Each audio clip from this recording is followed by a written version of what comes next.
Okay, great. Well, it's neat to see all of you and to have you listen to one of my favorite things that I love to talk about.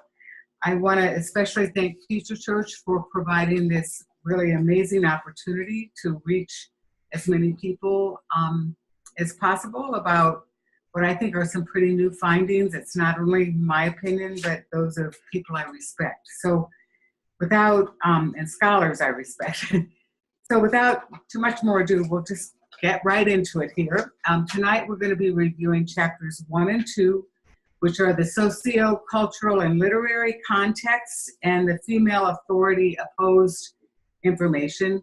I really did these 2 chapters to set this so that we have sort of the ballpark in which early Christian women lived and in which they led and which they loved and which they proclaimed the good news of Christianity. And so I felt we needed, most of this is what we know from the literary record. So it's not until about chapter 3-4 that we get into the art and archaeology. So, but this is the context for the later art and archaeology.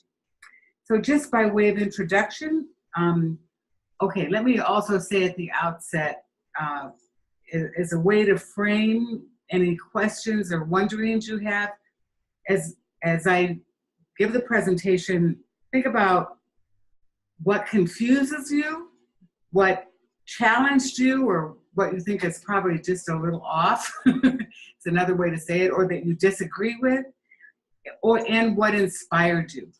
And so those are sort of 3 frameworks around which you may want to consider asking questions. Okay, so let's go right to a bit of an introduction. On February 14th, 2007, none other than Pope Benedict XVI made a very remarkable statement that, quote, the history of Christianity would have turned out very differently without the contributions of women. And he went on to say that the female presence was anything but secondary. So I was amazed, but really glad, because this observation from someone who is among the most erudite, the most educated of our contemporary popes, this statement could be interpreted as saying that the influence of early Christian women was either primary or equal to that of Christian men, and that's pretty startling. However, it did reinforce something that we had been suspecting for quite a long time at Future Church. So, to sum up, in the early Jesus movement, women exercised significant authority within the church as patrons, heads of house churches, itinerant prophets, evangelists, leadership titles of diaconoi and episcopoi, which don't mean the same as deacon and bishop today, but were probably more important titles in the early church, apostles, teachers, and missionaries. And tonight's presentation is going to unpack that, and also then what happened, sort of the what happened question.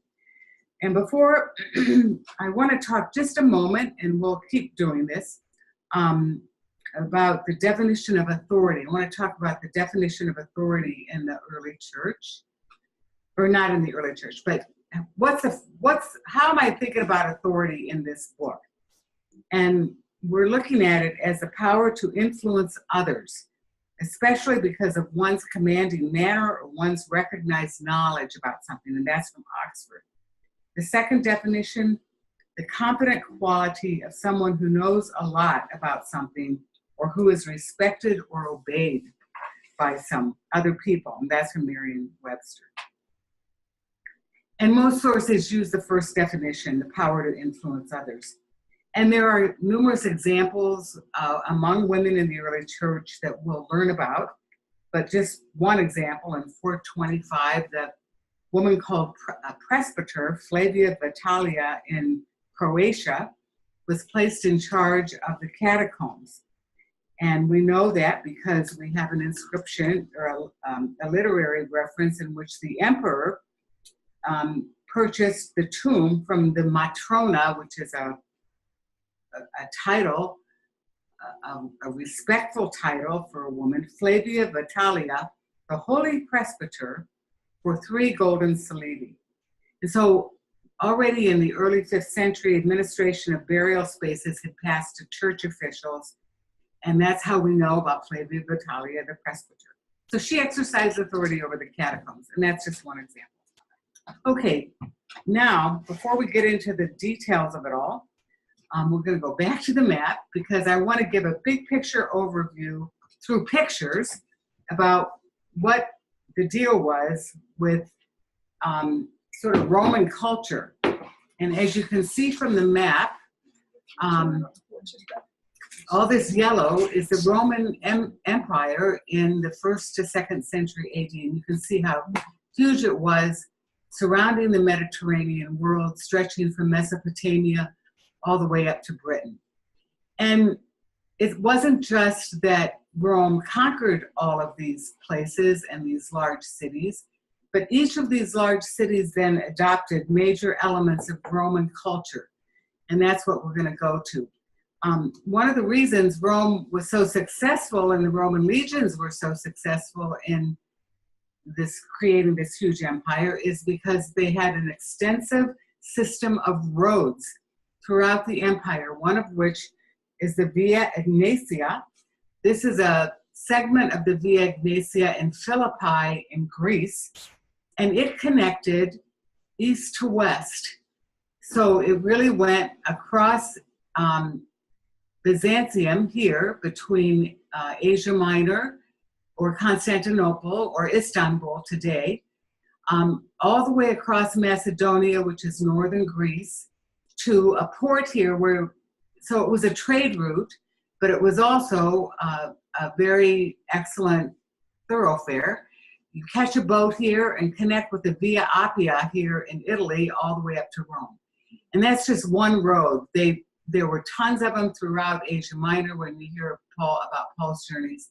So this was one way Rome kept control of the empire. They could get their legions there really, really fast over these very good roads. But the other thing is, if you're wondering how Christianity could possibly have spread from this, Galilean, Palestine backward country, as it would have been thought of by Rome, in just 3 centuries to be also spanning the entire Roman Empire, it's because of the roads. The missionaries and evangelists traveled over all of these roads. They were quite safe. There were places to stop and rest. The Roman soldiers made sure that there wasn't a lot of crime. So that was the web that kept the empire together. Okay, so this is the Via Egnatia, and the other big thing, the Romans were master builders. This is an aqueduct in Istanbul that's probably 1,800 years old and still part of the city, as you can see. I don't know that it's functioning here, but I know in Rome, some of these early Roman aqueducts are still functioning. Here's another shot of it on the road from Perge to Espendos in the countryside in Asia Minor, just to give you an idea of what huge distances these aqueducts carried water. Sometimes we think these early cultures were very backward and no indoor plumbing, blah, blah, blah. Well, that would be wrong, because here is underground pipes in Ephesus that provided hot and cold running water. Now, admittedly, these are the homes of the elite, but these are terracotta pipes that heated the dwellings of the folks. These are outdoor bathrooms. It's sort of gross, but there's running water underneath, to carry the waste away. And I don't know what women did here, and I don't even want to go there, but I don't think they did much business there, so to speak. Okay, another big part, but just to say, all of these elements were in all of these major cities throughout the empire. So Roman culture was everywhere. This is a sort of a stadium. They would have huge gladiatorial games. They would have athletic games. It wasn't just people being thrown to the lions, but entertainment was a big deal everywhere, and almost every excavated city that you go to will have an amphitheater.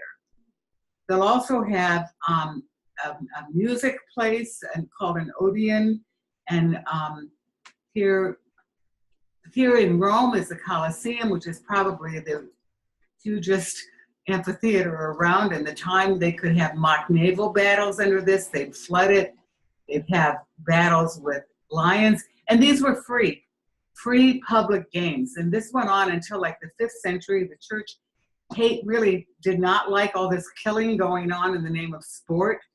And it took a long time, though, for the Romans to give up their free public games. Also, theater was very big, and here's an outdoor theater at Ostia, which is a port not too far from Rome. And you can see that they wore masks to take on the persona of the person being portrayed. Another big thing especially in Rome, were the public grain dispensers and dispensaries, and you could see these are the big giant urns that held grain and other foodstuffs. So they had a public feeding system.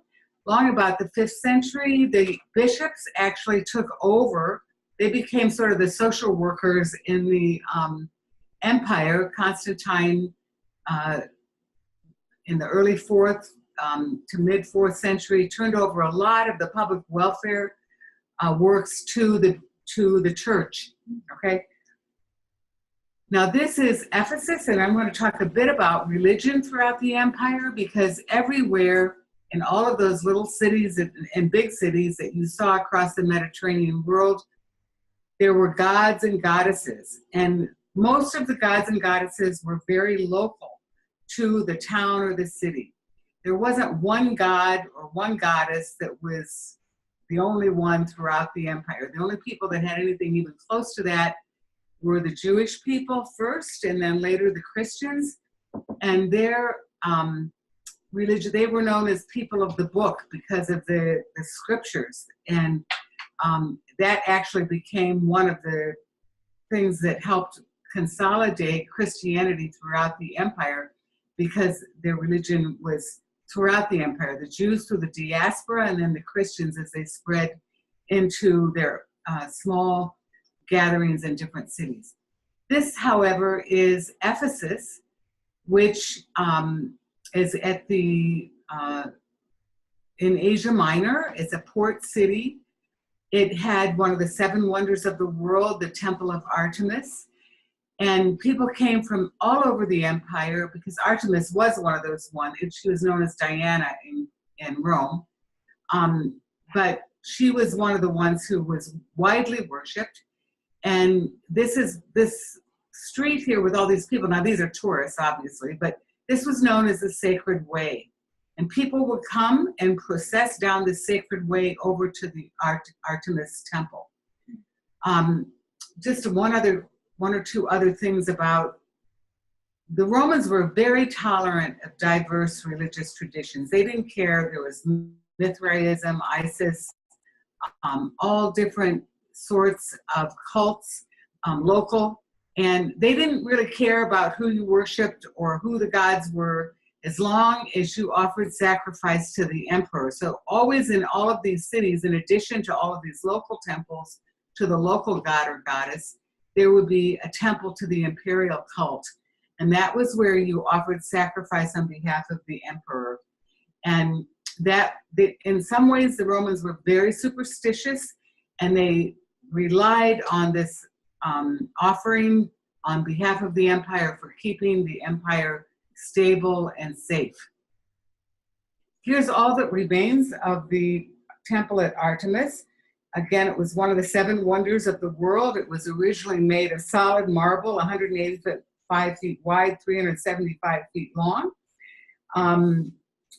Just a little reference to Paul's Acts of the Apostles tells us that in Ephesus, the silversmiths ran Paul out of town because Christians' conversions were threatening their livelihood. They were making small silver statues to Artemis, and of course with these hundreds of pilgrims coming from all over the empire, it was a threat. Also, Prisca and Aquila are two, a husband-wife duo that Paul calls his co-workers. began a Christian house church here in Ephesus, and Paul stayed there for quite a long time. Also here in Ephesus is an example of early Roman dwellings. These are actually terrace apartments.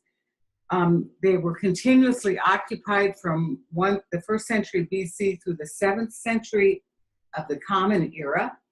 And again, this is the place that had the heating systems underneath. There wasn't a lot of illumination though. It was from sort of ceiling things, but so the rooms were sort of dim. But just notice, art was everywhere. The highly visual culture. And again, mostly these are elite homes. These are not poor people homes, but you can see all the art around on the walls. And here you can see the mosaics on the floor. These were very, only rich people dwelt here. They were 2 stories and a lot of dwellings. So anyway, this woman she is Plancia Magna, and I just use her as an example of the high status in which women could achieve in the Roman Empire, because sometimes we have a hard time believing that women could amass money. But Plancia Magna was known, her inscription, she's in Pergae, and she is a daughter of Marcus Plancius Verus. She's a priestess of Artemis, and she was both the first and sole public priestess of the Mother of Gods. She was also a priestess of the Imperial cult. She was also given a title of magistrate, the highest civil servant position in the government of Perga, which is a title usually reserved for men. And usually, she's sort of the poster child for patronage. The elite, the wealthy, were expected to do public works. They built fountains, they financed public games, they financed huge buildings. And so women, especially in Asia Minor, if you're a priestess in the Artemis cult and you're converting to Christianity, you are going to expect to have some kind of leadership role in the new religion. And hang on to that thought. There's more to that. And just because we're doing women, these are 3rd to 4th century earrings that I thought were really pretty from the Athens Museum. And don't you wish you had them? Okay, here's the Ephesus Public Library. It is the 3rd largest library. It had over 12,000 scrolls, and it was the 3rd richest library in ancient times after Alexandria and Pergamon.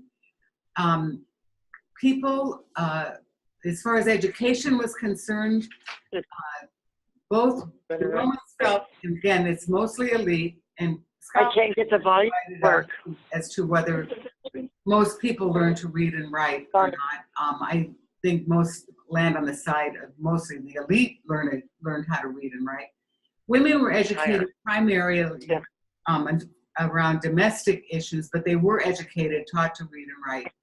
Men, young men would, in their mid-teens, would embark on a study of rhetoric, philosophy, the sciences such as it were at that time. And part of the thing with rhetoric, it's hard for us to understand how important it is, but think about Cicero, the great orators of the day. The way you won friends and influenced people was through your public speaking. So it was a very important skill for young men in the elite to have. That said, women did were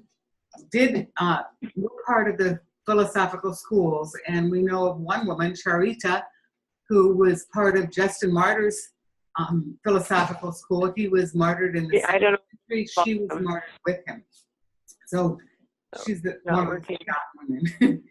All right, let's see. I think we're gonna, just for this part, we'll close with, now one of the things I don't have pictures of so much, but were also very important, was athletics and the baths. So every city had their public baths.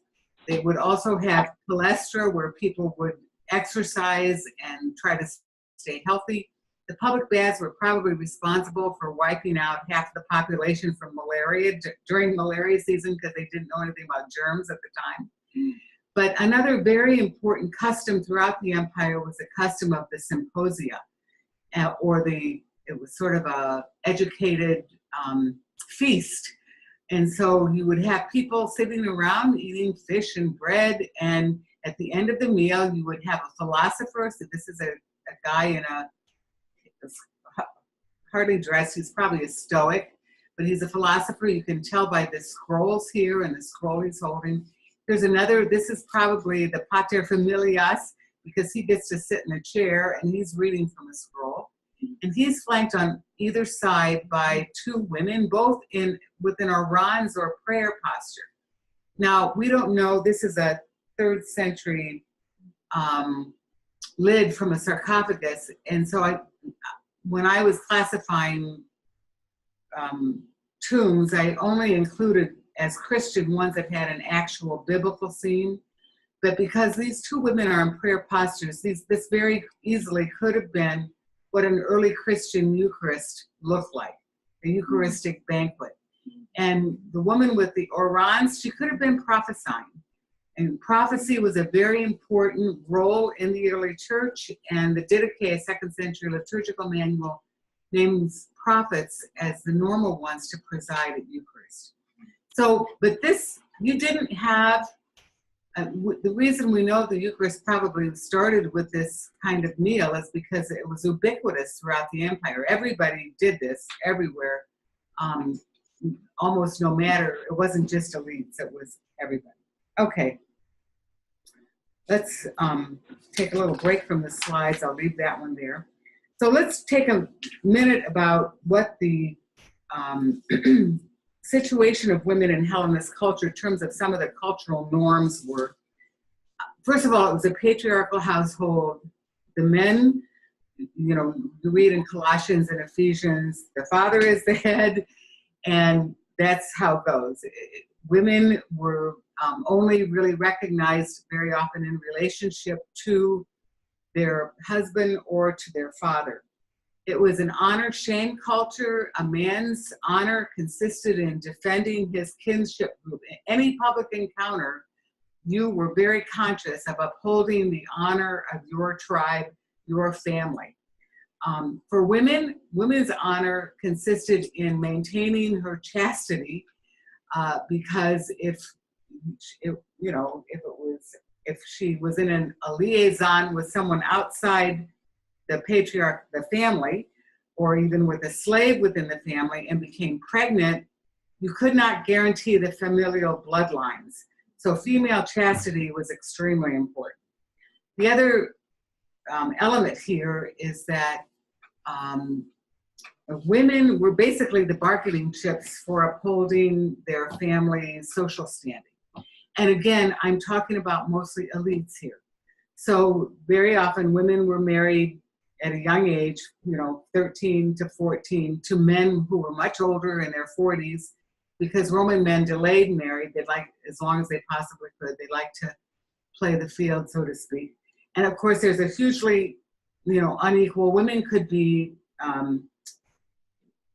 be killed or be, under the law, the women could suffer capital punishment for adultery. The men not. So anyway,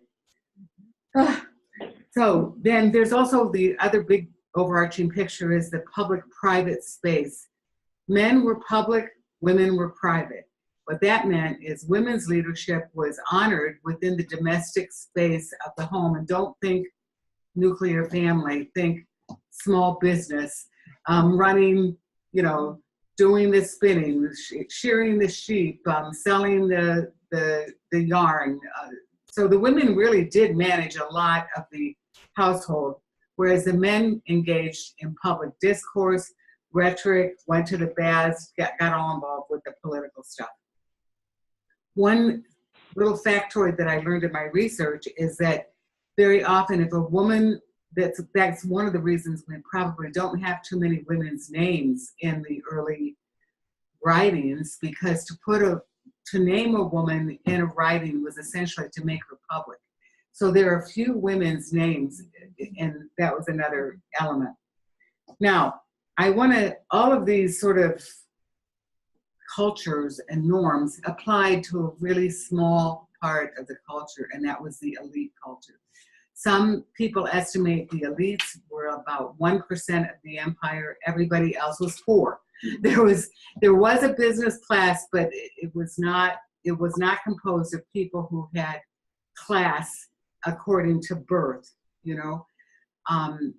So what we had, now the deal was it applied to elites, but of course the upwardly mobile always wanted to imitate the elites. So it was sort of the normative for the empire, and it would have a huge impact on women's authority and leadership in early Christianity. So in terms of how did the population look? Well, we had elites, this very small number, that really depended on the labor of others and poor people in the empire to support their lifestyle. We also had freeborn people. Usually these were agrarian, small farmers. We had slaves. Now, when we think of slaves, we think slaves for lifetime, but a person could become a slave either by being born into slaves, or all those cities and countries that Rome captured, they brought slaves back to Rome and back to other places in the empire to sell. But most slaves did not remain as slaves for life. You could be freed after about 30 years. And slaves held very high positions within their master's household. They could be given great responsibility for running the business. And slaves often learned a trade, so that when they were free, they became freedmen and freedwomen. And because of the trade they learned, they could become successful business people. That said, when it came to marriage rules, under Augustus, everyone must marry. Men and women, because of the high mortality rates, the Romans were always running out of highborn Roman citizens. And so there was a lot of pressure from the elites to keep those women reproducing, and they were supposed to reproduce, I think, at least 5 children during their lifetime. And there were 2 kinds of marriages, one in which the money that came from your father went with you to your husband and didn't stay with you, and that was called cum manu. And the sine manu was the marriage where you kept what you could inherit from your father. And thankfully, under Augustine and Claudia, the women were allowed then to keep the fathers did not want to lose their family money by their daughter's marriage. So it became normative then that the daughter could keep her inheritance from her father. And this was another factor that led to women being able to accumulate money. Now, that all said, only the freeborn could marry, nobody else. And again, you can see the idea is almost sort of eugenic. We keep this pool of elite people very pure in their mind. So that led to not a few freed women and men having to live as concubines because it was illicit for them to marry. The other factor for women's greater accumulation of wealth and ability to manage their own wealth is that in the 1st century, the Augustan Claudian legislation allowed women to manage their own affairs once they gave birth to 3 children, and if they were freeborn, and 4 children if you were a freed woman. And so that meant that more women were able to have more independence.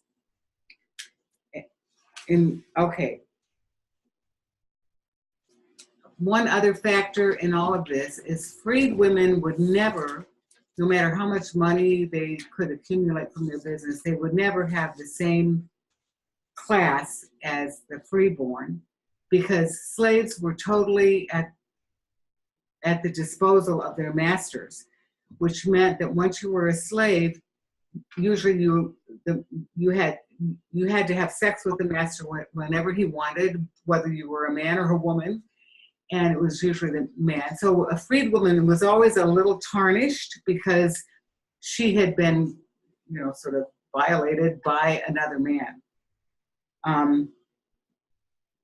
Now that said, the freed women and the lower classes were also able to be more publicly mobile. So while the elite could only go out with women with accompaniment and a covered conveyance. The people who were not among the elite could travel freely throughout the city, which made it very easy then to do business. And I just want to name two women from the Pompeii excavations who owned businesses and leased large estates. One was Julia Felix, who was the freeborn illegitimate child of an elite father. And archaeologists identified her large residence through the inscription. This is Julia Felix, daughter of Spurius, and the Venus baths fitted up for the best people. She owned this big establishment in Pompeii.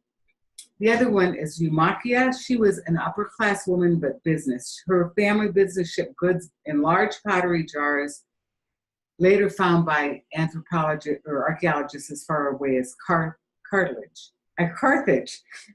Her first century tomb bears this inscription: Eumakia, daughter of Lucius, built this for herself and for her household. So now I just want to do a quotable quote from Carolyn Osiek and David Balch, their families in the New Testament book. Quote, Eumakia and Julia Felix are independent women whose inscriptions do not defer to any male authority figure. They're running their own businesses, exercising their feminine influence within their own households and in the city. They are specific examples of what is possible for wealthy women in Roman cities, possible for women householders like Prisca and her husband Aquila, for Phoebe, that we learn about in Romans 16, and Nympha from Colossians 4:15. So, even though elites were held to a higher standard of social respectability, it was still very common for Romans to expose their unwanted children, particularly their girl children. It was a common practice. And usually they would be picked up. Both boys and girls could be exposed, but girl children were exposed more often. Often they were picked up, but by people who then groomed them to be prostitutes. And this will be an important thing because one of the big things that Christian widows did was adopt these children. And you hear a lot about the Christians caring for widows and orphans. The orphans were many of these children who have been exposed. So let's turn now a minute to the first century Palestine and the early Jesus movement and Jesus' inclusive discipleship and its challenge to the religious and political establishment. And this slide is from a first century synagogue in Magdala, also known as Migdal. It's recent discovery, excavation within the last 10 years. We know it's first century because there was a coin found there that had been minted in Tiberias, dated to 29 CE. And I say this because having been a long veteran of Mary of Magdala stuff, about 15 years ago, people were saying, oh, there weren't any Jewish people in Magdala. We don't even know if the city was around when Jesus was alive. And then lo and behold, we find this excavation of a first century synagogue, which you know then that Jesus and Mary of Magdala probably worshiped there. So in the Gospels, we hear in Luke 8, 1-3 of Jesus' Galilean discipleship, Mary of Magdala, Joanna, female patrons and first witnesses to the resurrection. What's different about them is that even in a backwater like Palestine, but particularly in Jewish circles, it was very observant Jewish men did not speak to women outside their kinship circles in public. So for Jesus to have this discipleship of both women and men, Luke 8, 1-3 tells us that Mary of Magdala, Joanna, and the wife of Herod's steward, Chusa, and Susanna, accompanied Jesus and the disciples around Galilee and cared for them. And many other women, they say, the text says, accompanied Jesus around Galilee and cared for them from their resources. So right there from the beginning, I know this changed my mental model. It wasn't Jesus and 12 men running around Galilee doing good, which was always nice. But as a woman, I never saw myself there. This text right here tells me that women were present. The fact that they were caring for him from their resources, I used to think it meant that they were cooking dinner for Jesus. But in fact, because Mary is named by the town she's from and not linked to the patriarchal household. She was a woman of independent means. Joanna is the wife of Herod's steward, Chusa. Herod is the king. Chusa has money. And so the deal was, these women really began the first in a long line of female patrons who supported the Christian missionary movement financially as well as with their witness. So I don't want to go too, and of course we know that it was the women who were the first witnesses to the resurrection. They, the empty tomb, they stayed with Jesus through crucifixion, death, burial, resurrection, while the men went off to Galilee, you know. So they were an integral part of the earliest discipleship, the earliest witness to this amazing thing that happened through their beloved teacher and rabbi, Jesus. And just a little bit, one of the ways that Rome kept control over their empire is that they cut a deal with the local leaders everywhere. So just like in Palestine, the Romans had cut a deal with the Jewish religious leadership because it was a theocracy in Palestine, and with Herod, who was the king, the titular king. And the deal was, you keep the peace, you stay in power. If there's no peace, you're gone. Well, because Roman agricultural practices were systematically throwing people off their ancestral lands, particularly in Galilee, which was one of the most fertile growing areas in all of Palestine, Galilee itself was a hotbed of insurrection because people were trying to survive. They were losing their ability to survive. There was a threefold tax: a tax on the temple, a tax to Herod, and a tax to Rome.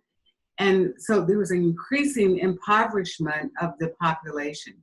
That plus the reality that this is the promised land that God gave to the Jewish people, who are these usurper Romans here. They're pagans. And so there arose many movements for violent insurrection. And when Jesus was about 4, Varus, who was a centurion, came down to quell an insurrection by Judas the Galilean, who was a huge uprising. They burned the local town of Ephesus, which was close to Nazareth. And Varus brought his legions down, quelled the insurrection, I'm sorry. And not only did he put down he burned all the towns around Nazareth, around Ephesus, and crucified some 2,000 men, women, and children outside Jerusalem as a way of terrorizing the population into submission. This would have been a memory among all the families in Galilee who were very much aware that they were under occupation and violent occupation. So to be from Galilee and to attract large crowds was already making you suspect. And I can't go into all this stuff about the Jesus of history, but let's just say that he stood with the most impoverished, and he stood against religious leaders from his own tradition who were in bed with the civil authorities and very willing to keep these heavy burdens on increasingly poor people. And because of that, his own religious leadership turned him over to the Romans and crucified him. But of course, as we know, that was not the end of the story. His disciples had an amazing experience of Jesus' own sense of the righteousness of God. He was strong in the prophetic tradition of Isaiah, that the lame shall walk, the poor the hungry will be fed. And because he could not walk away from the righteousness of God and his own witness to that, he gave his life for that. And of course, we know God was faithful to him, and in some miraculous way that we don't understand, his own disciples had an experience of his risen presence, and that was including the women, of course, who had that experience first. And that was the beginning of the Christian movement. Now, you know, it's hard to know. For me, the biggest thing was the change in the disciples. You know, these people went from very fearful cowering in a back room to suddenly they're out proclaiming who Jesus is and what Jesus' message was for everyone.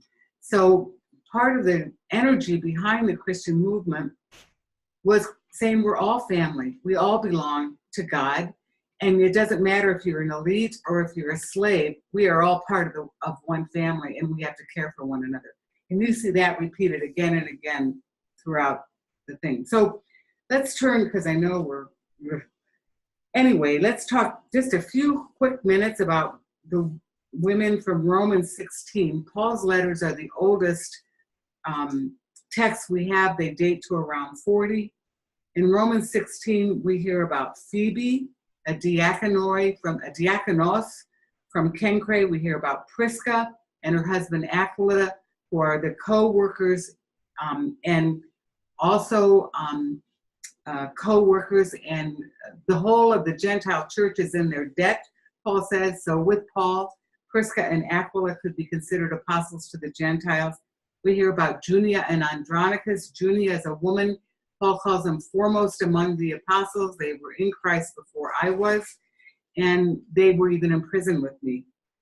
In Philippians, Paul's letter to the Philippians, we hear about Euodia and Syntyche, who Carolyn Osiek believes are probably among the episcopoi and diaconoi to whom this letter is addressed. These two women were having an argument, and we believe that they were two important leaders in the early church at Philippi.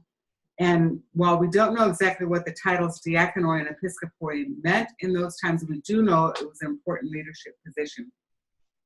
In Acts of the Apostles, we hear about Lydia from Philippi, who is a prominent purple dye trader who came to belief in Christ through Paul's preaching and founded a house church there. We hear about Philip's prophetess daughters in Asia Minor. They probably carried the gospel to Asia Minor. We hear about Tabitha, who is a widow who also cared for orphans and other poor women. So when you hear widows in the early church, it's usually, don't think poor, think women who have inherited money from their husbands and their fathers, and usually they're using it to help other women and orphans, poor children. I'm going to jump ahead now to the late first century about the document, the Shepherd of Hermas, who has a vision, he actually has 5 visions, but is told to write it down and take a copy, write down 2 books, take a copy to Grapte and Clement in Rome. Now, Clement is remembered as an early pope, but the fact was the Roman Church didn't really have a bishop of Rome until about the 3rd century. Clement was a spokesperson for the church in Rome. Grapte was ahead of all the communities of widows and orphans in Rome, and she is never remembered. Clement is remembered as a bishop in Rome, but that's why I want to raise Grapte up, because she was one of 2 leaders in Rome for the whole Roman Church. Okay, so I'm going to skip ahead because I have to. So from the 1st century, we see a repeating pattern of prominent women exercising significant authority in the growth of Christianity. Women founded and led house church communities: Lydia, Prisca, Nympha, Mary of Jerusalem, Tabitha. They prophesied, Philip's daughters, the Corinthian women. They taught male evangelists, Prisca. They functioned as apostles, Junia, Mary of Magdala. And they were benefactors and envoys. Phoebe actually probably carried the letter of the Romans to Rome. They also probably led communities in Philippi as episcopoi and diaconoi. These women, along with many unnamed others, as well as many men, provided early evangelists and missionaries, expanded access to that ubiquitous Greco-Roman social networking construct called patronage. And Carolyn Osiek and Margaret Y. McDonald have written extensively on women patrons in late antiquity. I'm quoting from them now. In the Roman social system, as distinct from the older Greek ways, status took precedence over gender as a marker of prestige and power. A person of higher social status and access to power could function as a mediator and dispenser of favor, regardless of sex, with the same expectations of reciprocity in terms of honor, praise, and loyalty on the part of clients. So Osick and MacDonald saw patronage as foundational to Greco-Roman society and why the early church worked. Because when Paul converted Lydia, or when Lydia came to Christianity because of Paul's preaching in Philippi, he gained automatic access to Lydia's entire social network. Now remember, she's a purple dye trader. She's wealthy. She has a network throughout not only Philippi, but also Asia Minor. So he gains automatic access to all of those people in Lydia's social network. Also, in terms of patronage, very often women invited the Christian community into their larger homes, where the house churches began. And in Rome, half of the titular house churches, and again, it's a title, it's the original property, half of them are named for women. So we know women were very influential. Also, many Roman cemeteries are named, the catacombs are named for the women who donated their ancestral lands, the catacombs of Priscilla, Domitilla, and others. Now, just one other quick thing. Christianity advanced particularly, though, among the lower strata of society, from freed women, women patrons, and heads of household slaves. And it was because of this egalitarian nature of the early communities that it really grew very rapidly. It spread through domestic house church networks, through female heads of household. And we have some testimony for how this evangelization thing happened by attacks from a 2nd century Greek philosopher, Celsus, who wrote against Christianity, and he accused Christians of encouraging insubordination and convincing the foolish, dishonorable, and stupid slaves, women, and little children, quote, to not pay any attention to their father and school teachers, and to leave father and schoolmasters and go along with the women and little children who are playfellows to the wool dresser's shop, or the cobbler's, or the washerwoman's shop, that they may learn perfection. Now, Celsus is really mad that these women are going rogue, so to speak, and his critique coincides with evidence from the Christian texts that the early Jesus movement expanded through house church and small business networks, such as those of Lydia, Prisca, Grapte, and Paul. Evangelization was conducted person to person, house to house, by women who reached out to other women, children, freed persons, and slaves. And women's quiet leadership in the context of everyday household domestic life is the oft unheralded keystone of Christianity's rapid expansion. I think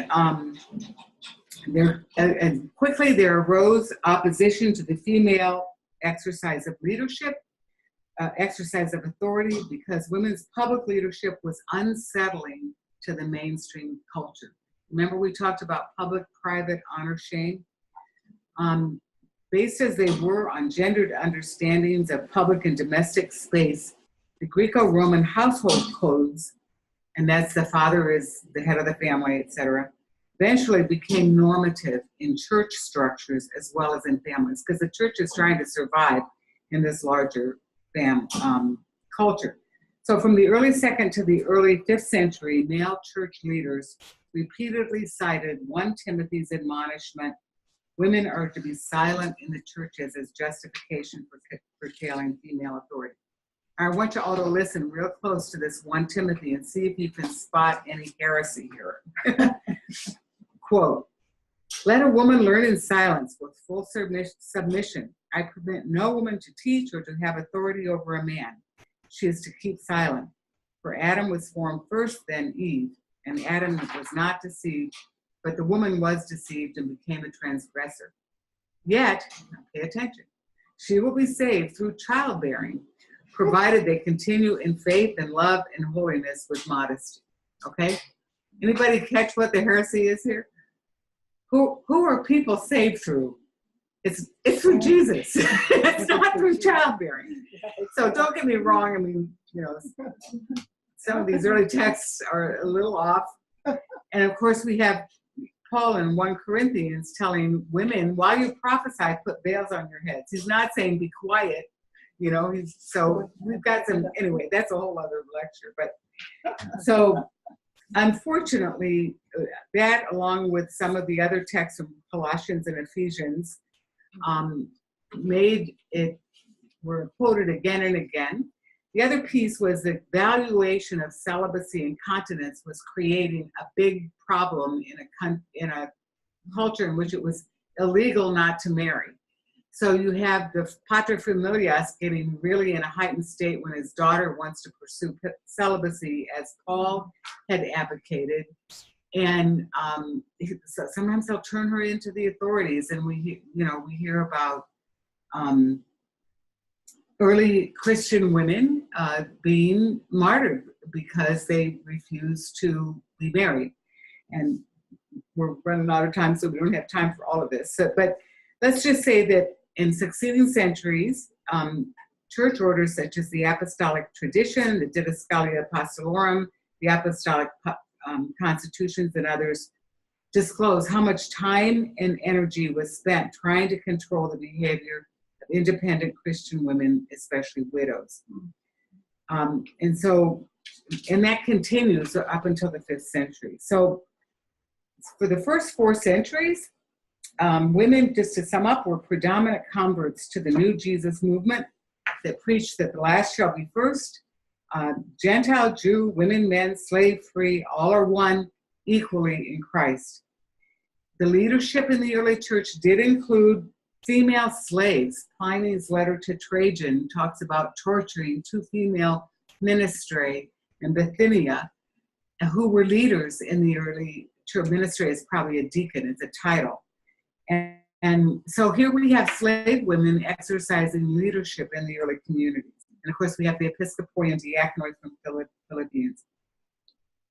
So, yet despite all of these official sanctions, this is the final conclusion, women did persist for over 4 centuries, and actually I would contend even to today, in teaching, preaching, evangelizing, and baptizing. To sum up, there are at least 3 significant differences between the 1st and the 4th century Roman society that can be attributed to the exercise of female ecclesial authority. The first is that by the 4th century, the freedom to choose a life of celibacy effectively dismantled one of the pillars of patriarchy, which is mandatory marriage. Women had a choice now. They didn't have to be in an arranged marriage if they did not want. Second, Christian widows and virgins rescued, socialized, baptized, and educated thousands of orphans who would otherwise have died of exposure or been doomed to prostitution. Third, the domestic networking and evangelizing activities of women played a leading role in transforming Roman society from a predominantly pagan to a predominantly Christian culture. And we'll stop there. I hope I haven't drowned you with too much data, but I guess that's why we have the book. Anyway, so we'll stop there. We're a little late. No, we're doing all right. Yeah. Okay, we have a question from Martina. Martina, I'm going to unmute you, and you should be able to ask your question. In the Jewish people, the mikvah was very important. Do we know anything about whether in the early Christian women that was still done? The bath? I'm sorry, I couldn't hear the question. The ritual bath? Yeah. Did they still do it? Was it like the food problems of purity codes? Was the mikvah still important? In terms of early Christians? Yes. Yes, thank you. One of the things is, of course, as you may know, in early Christianity, there quickly, because of Paul's ministry, there was a big diversity in can you hear me? Yes. Okay. There was a big diversity in the Christian communities. So the Christians who became Christian from the Gentile culture didn't necessarily do ritual baths, but the Christians who became Christian from the Jewish culture did. So people did continue their practices But I think it gradually faded out in later, probably by the 3rd and 4th century. But I Thank think you. certainly in the first, 2nd century, Jewish Christian communities, in all likelihood, continued their Jewish practices. Thank you. You're welcome. Oh, Everybody says Paula. Paula. Paula has a question. Go ahead, Paula. In the picture that you showed of the sarcophagi top, Mm-hmm. and you explained the women on the one end, the people on the other end seem to be on some sort of a half-rounded, what was Yeah. that? That's what they call a stibadium. And it's sort of like a big couch, and people reclined at meals. And so they would usually lean with one elbow on the couch, and the food was, you didn't see it there, but there's in the museum at Corinth, it's sort of like this big tray, and there were different places for food. So they'd lean over and get their food from the couch. And in some places there would be a triclinium where people would recline with 9 people around in a more square configuration, but this isn't also another common meal practice. So how long would a meal? Oh, it would go on all night. Like if you go to Rome, people eat Yes, from like 7 o'clock until 11 o'clock. Yes. It's come down through the culture that way. Oh, okay. I have a few more slides if people are interested. Okay, good. Martina asks, could everyone eat together, women with men? Yes, in Rome, that was common for women and men to dine together. And actually, there's some of the early documents that brag about they're not like those Greeks that the women can't eat with the men.